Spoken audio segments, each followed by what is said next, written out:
जय हिंद दोस्त, कैसे हो आप सब? बढ़िया।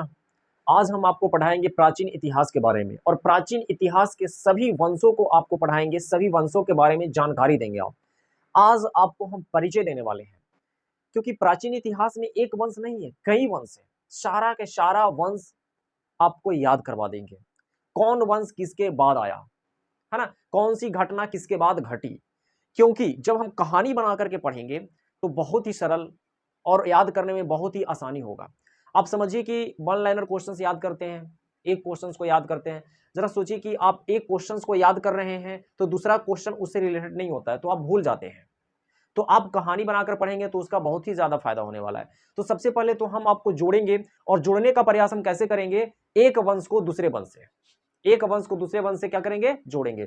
तो आइए शुरुआत करते हैं। और सारा का सारा वंश आपको याद हो जाना चाहिए, सारा का सारा वंश आपको याद होना चाहिए। यहीं पर क्लास में ही आपको याद करवा देंगे, आपको पीछे से बोलना होगा, ठीक है? और एक कलम कॉपी हो सके तो लेकर के आप बैठ जाइए, ठीक है?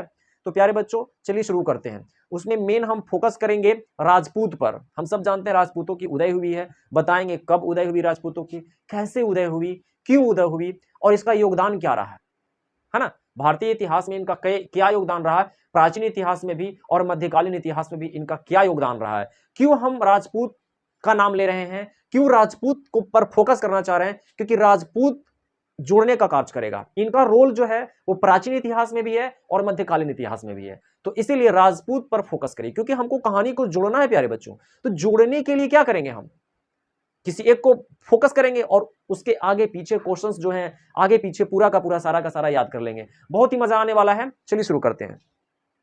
तो चलिए, सबसे पहला जो हमारा वंश था, देखिए मगध पर। अगर मैं प्राचीन वंश का नाम लूं तो प्राचीन वंश का संस्थापक था बृहद्रथ। बृहद्रथ का पुत्र था जरासंध। खैर, उसके बाद जितने सारे वंश आए उन वंश का क्रम याद कर लीजिए, ठीक है? हर्यक वंश, शिशुनाग वंश, नंद वंश, मौर्य वंश, शुंग वंश, कर्ण वंश, सातवाहन वंश। ठीक है, फिर से सुनिए।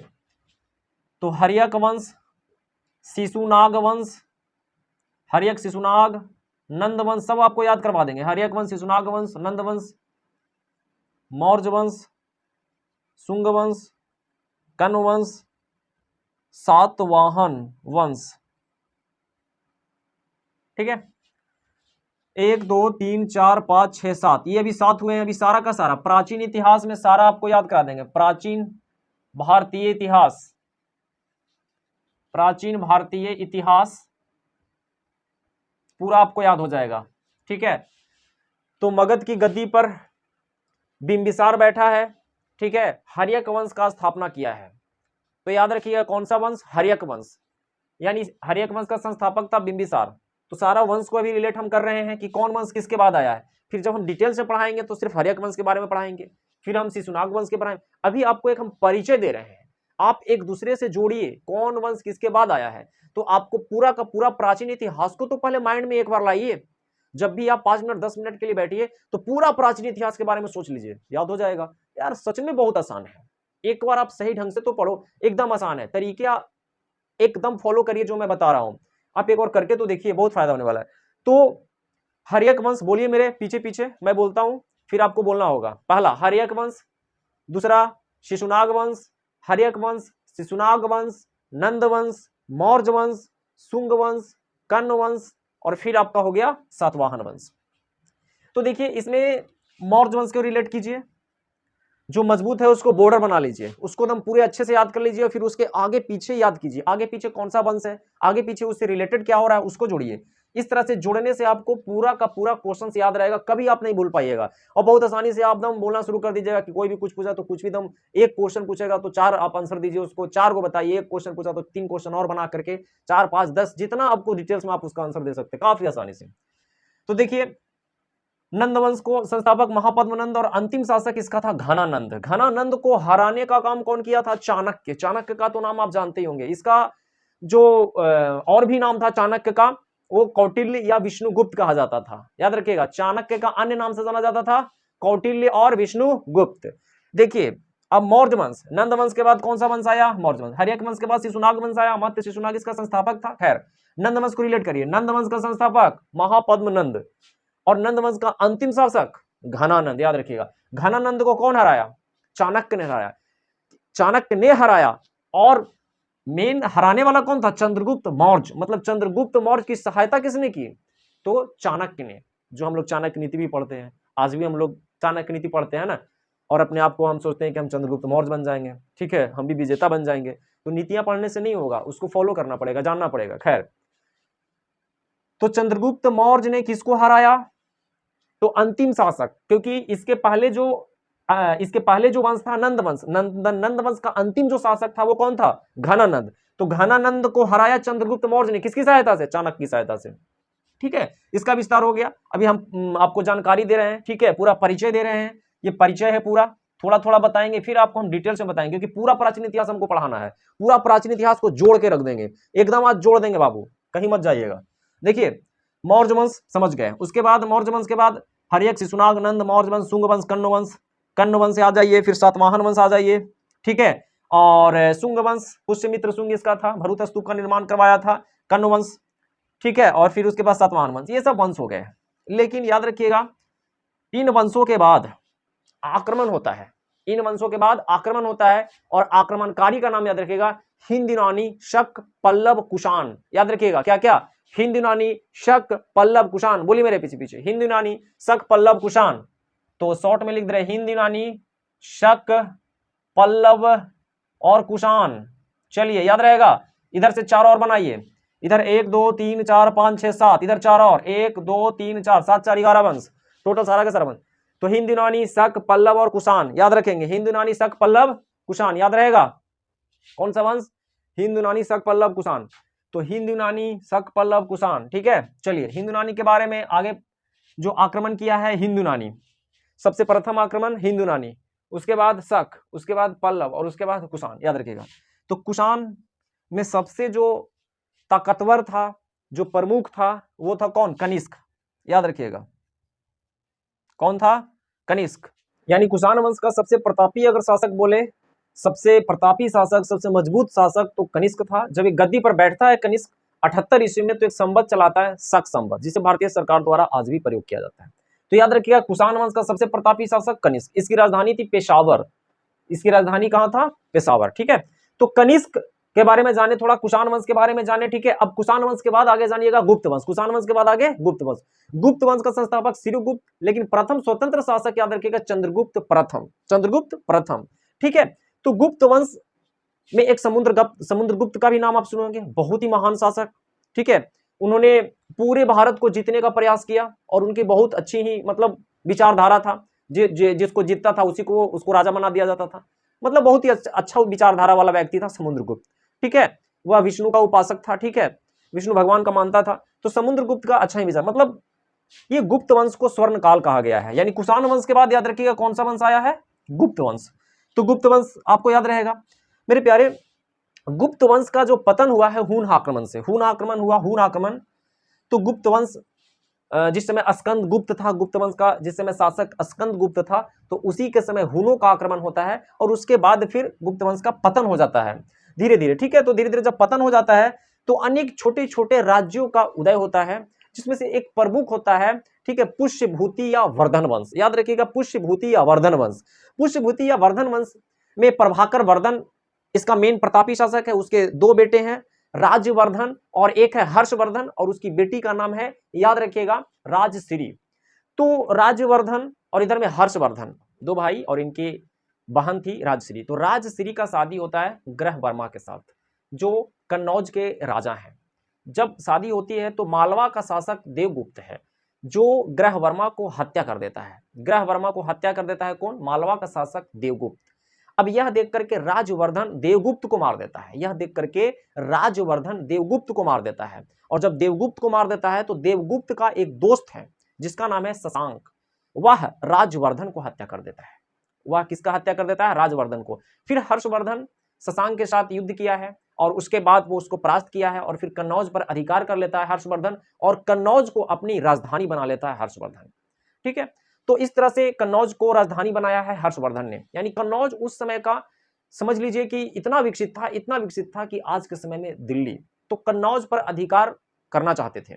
उधर में मैं अभी आगे तुरंत ही बताऊंगा, आगे में राष्ट्रकूट हो गए, इधर में पाल हो गए, इधर में आपका गुर्जर प्रतिहार हो गए, ठीक है, तो गुर्जर प्रतिहार हो गए, और इधर में आपका पाल वंश हो गया, और इधर में राष्ट्रकूट, ये तीनों लड़ते थे, ठीक है। अभी अब गुप्त वंश के पतन के बाद ये वर्धन वंश आया, वर्धन वंश में प्रभाकर वर्धन, प्रभाकर वर्धन के दो बेटे याद रखिएगा, राज्यवर्धन, हर्षवर्धन, उसकी एक बहन राजश्री, और कन्नौज के लिए आप जान ही रहे, कन्नौज पर अधिकार किया, ठीक है, शशांक को हराया गया। तो अब यहां से आगे बढ़ेंगे तो आप याद रखेंगे, जब गुप्त वंश का पतन हुआ तो इधर वर्धन वंश हो गया, और वर्धन वंश के बाद फिर याद रखेंगे अब दक्षिण का राजवंश आ जाइए, ठीक है, आप दक्षिण का इधर राजवंश आएंगे, तो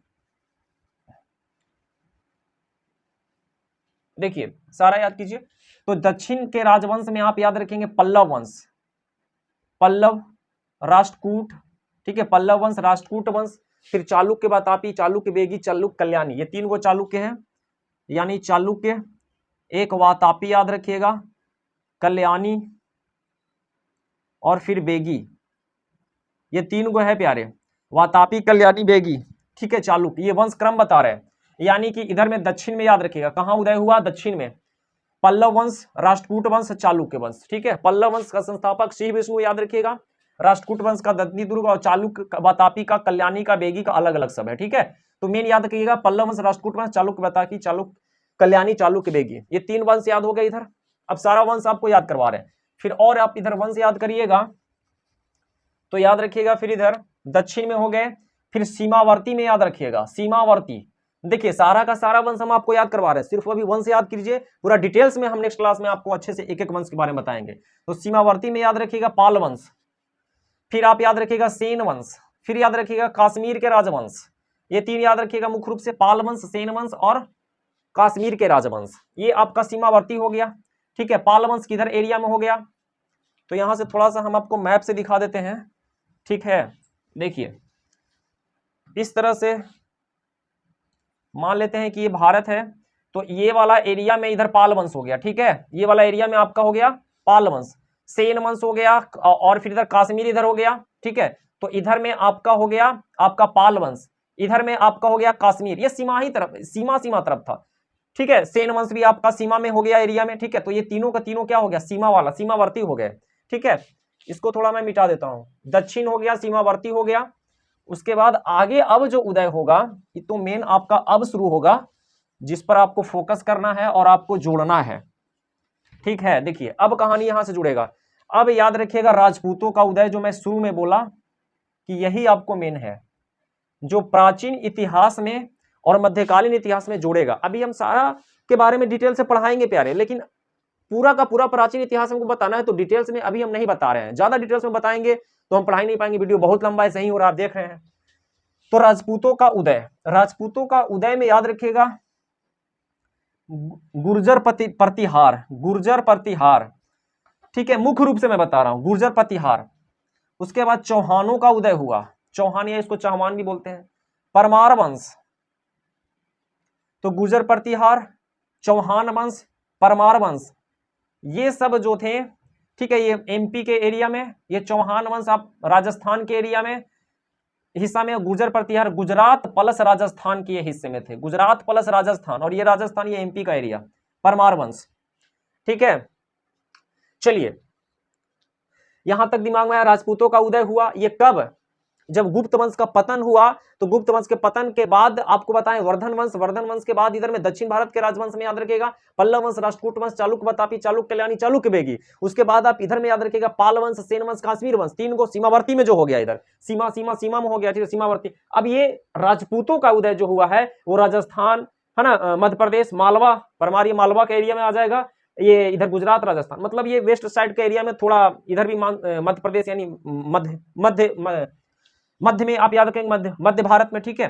तो इस तरह से राजपूतों का, अभी राजपूतों का योगदान क्या रहा, देखिए चौहान आप जान रहे हैं कि मध्यकालीन इतिहास में 1191 में और 1192 में, देखिए जब आक्रमण किया है, ठीक है, मोहम्मद गौरी, तो मोहम्मद गौरी मध्यकालीन इतिहास में जब हम पढ़ेंगे तो महमूद गजनवी का 17 बार आक्रमण हुआ है, उसके बाद मोहम्मद गौरी का आक्रमण हुआ है, तो मोहम्मद गौरी के साथ जो तराइन का प्रथम युद्ध हुआ है और ये तराइन का द्वितीय युद्ध हुआ है, उसमें कौन लड़ा है, अब समझिए, तो उसमें चौहान लड़ा है, पृथ्वीराज चौहान तृतीय, ठीक है। तो 11 इसमें तो पृथ्वीराज चौहान जीत गए थे, लेकिन ये दया मान थे, दया करके मोहम्मद गौरी को छोड़ दिए, लेकिन फिर से 1152 में मोहम्मद गौरी आया और इसको हरा दिए और इनकी हत्या कर दी गई। तो आखिर यहां पर राजपूत लड़े।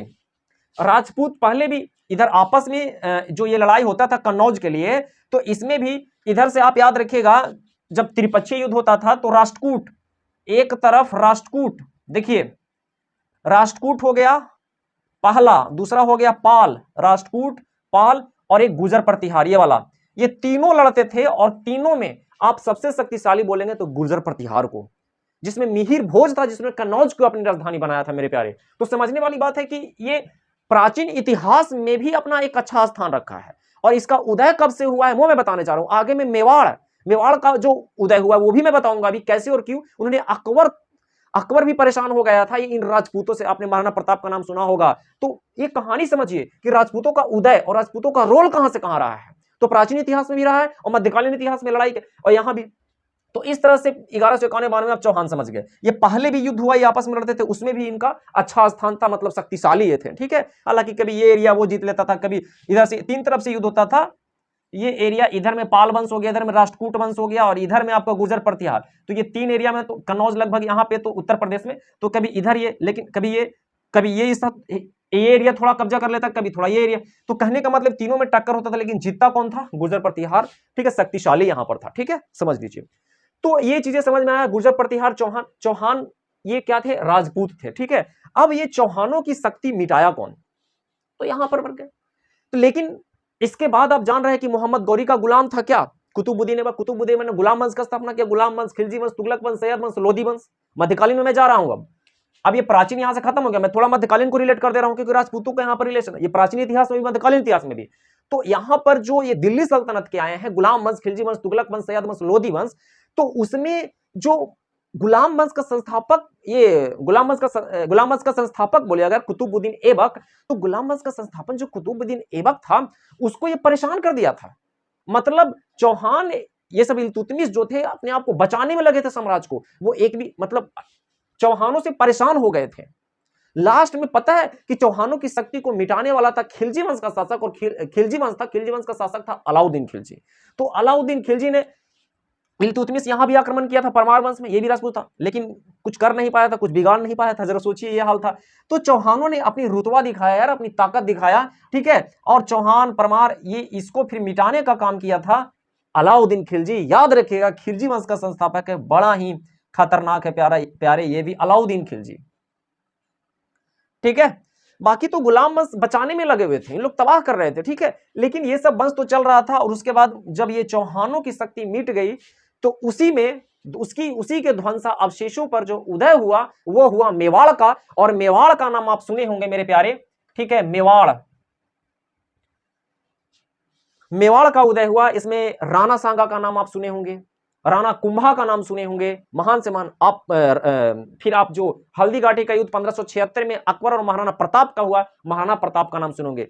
तो कहने का मतलब कि मुगल वंश में जो अकबर था वहां तक ये लड़ाई, ये प्राचीन इतिहास, ये कहां से यानी राजपूत लड़ रहे हैं। जरा सोचिए, राजपूतों की कहानी मैं इसलिए बता रहा हूं क्योंकि ये प्राचीन इतिहास से रिलेटेड है और मध्यकालीन इतिहास में भी ये रिलेटेड है। और इसको टक्कर लास्ट में पता है मेरे प्यारे, अकबर को ना शादियां करना पड़ा था, समझौता करना पड़ा था। सोचिए, झुकना पड़ा था कि राजपूत तबाह कर देगा हम लोगों को, तब जाकर के कहीं ना कहीं वो शक्तिशाली राज्य के रूप में उभरा था। फिर कुछ लोगों ने समझने का प्रयास नहीं किया, राजपूतों से लड़ाई किया, झगड़ा किया, बर्बाद हो गए। तो अकबर पूरे भारत पर लगभग राज्य किया था, उन्होंने राजपूतों को मिलाया था, राजपूतों की मिलाया था। मैं अकबर की कहानी जब डिटेल से बताऊंगा तो बताऊंगा।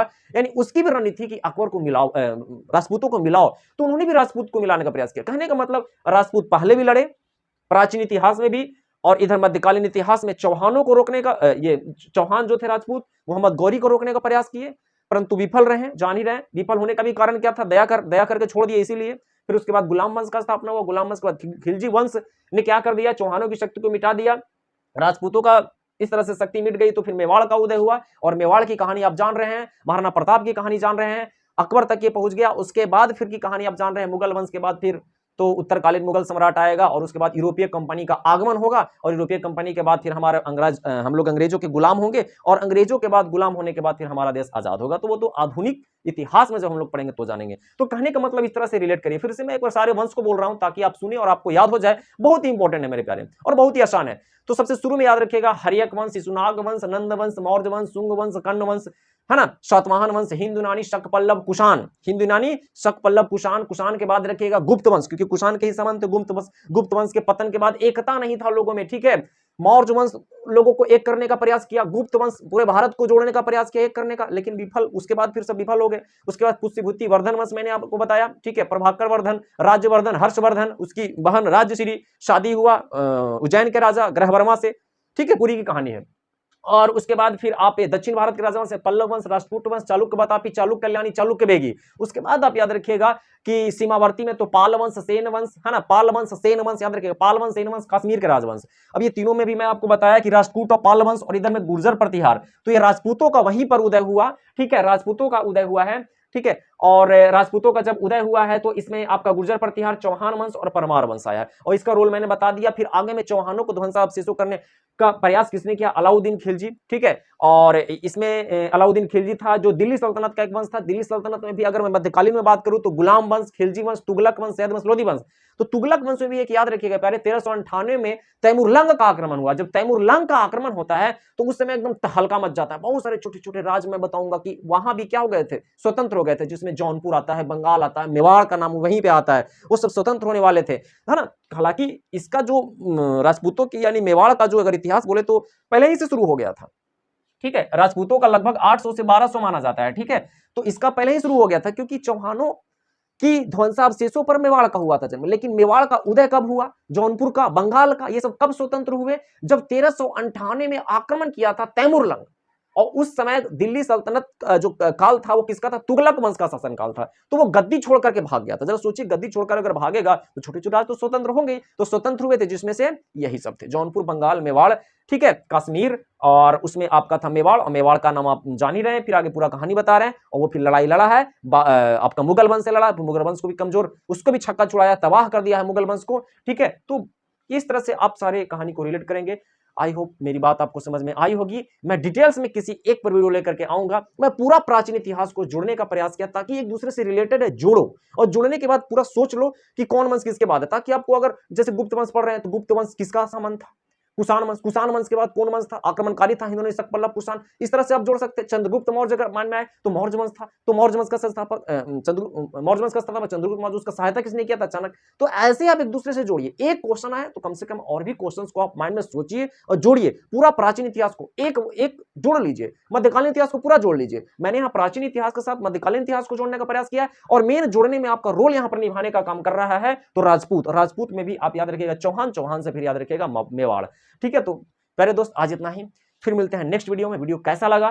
ठीक है, वीडियो अच्छा लगा तो शेयर कीजिए, लाइक करिए, ठीक है, और अगर चैनल पर नए हैं तो सब्सक्राइब करिए। और भी ऐसा आपको वीडियो लेकर के मैं आऊंगा, और आप कमेंट जरूर करें मेरे प्यारे दोस्तों।